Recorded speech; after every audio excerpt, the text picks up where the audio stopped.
Hello, welcome back to IT Landy Nugget course, ADFS Module 3.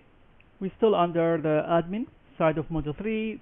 We spoke earlier about device registration. We covered how we can enable, initialize, do the write back, requirement, dependency. Now for today we're going to speak about, workplace join client.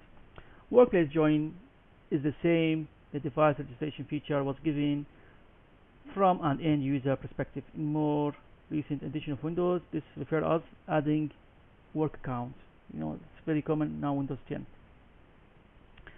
High level process: a user will attempt to workplace join their personal device. Bring your own device. A user credentials are provided, authenticating the user. Recommended to use multi-factor authentication for device registration. Device registration will generate certificate to be stored on the device that will be used for the device authentication. DRS will provision the user device pairing identity in AD. Here we go. To join personal non-domain joined, Windows 8 and above, you can see where you can navigate and you can enable it. You can use PC settings, network, and workplace, and then you can enable it. Okay. By default, all the AD user accounts are allowed to workplace join, domain join, Windows 7, 8.1 and above, GPO, admin, template, component, automatically enabling the join. Windows 10 is a bit different. You can see GPO for the admin is registered domain join computer as a device. Okay?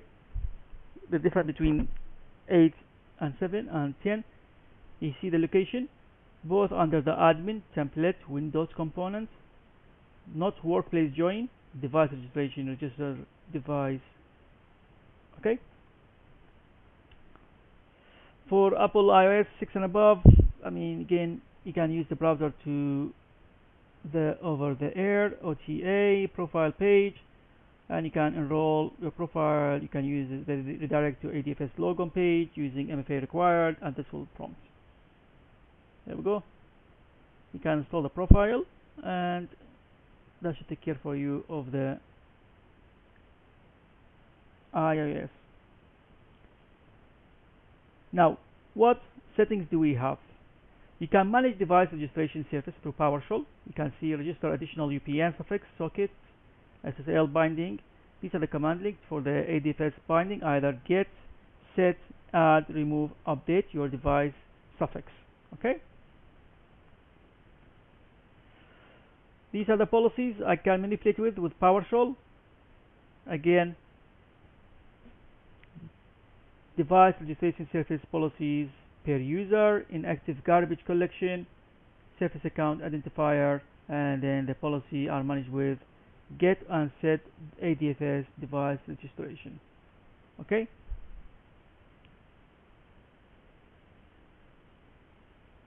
What else do we have?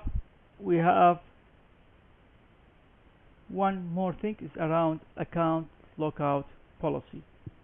For Extranet, we can utilize ADFS to validate user credential against AD. Customers often use account lockout policy in AD Forest.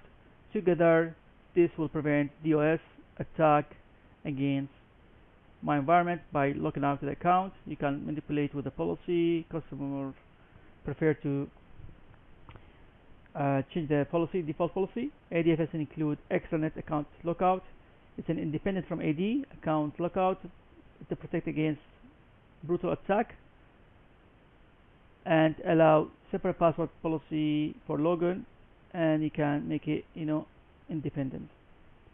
How can I configure and change the policy settings? Here we go. To enable it, you can run this following PowerShell. Set ADFS properties, enable lockout equal true. You can change it 5 attempts, 6 attempts, depend on your requirement.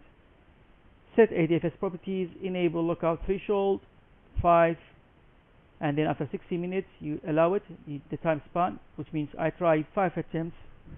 If I have the wrong password, then my account getting locked out for 60 minutes. Then after 60 minutes getting enabled, and then so on. At least don't be too crucial around this one, in case we get denial attack, and some apps are critical, then you can enable it. as per your requirements. Okay, or you can disable it if you don't need to use it. You see, with the 2016, there is a failback to another domain controller if you are not using, or if the PDC is not available. You know, with the PDC, this is when accounts when they log on. If it's not available, I can use this partial to reference to another domain controller. You can review the policy by running the following commandlet: get ADFS properties, and that should allow you to review the settings.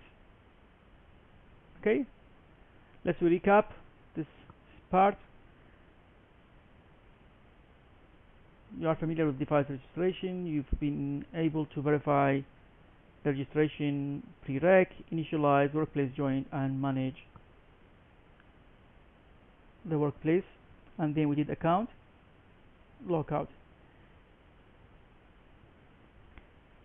The last part for us here, it's re-authenticating enforcement. You can configure re-authentication enforcement against access control policy.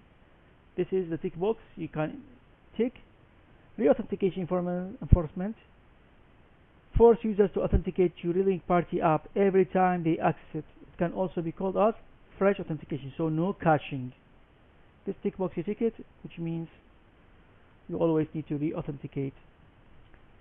Alternately, you can run PowerShell commandlet against your application, and you can enable this always require authentication to true, which means no more caching, and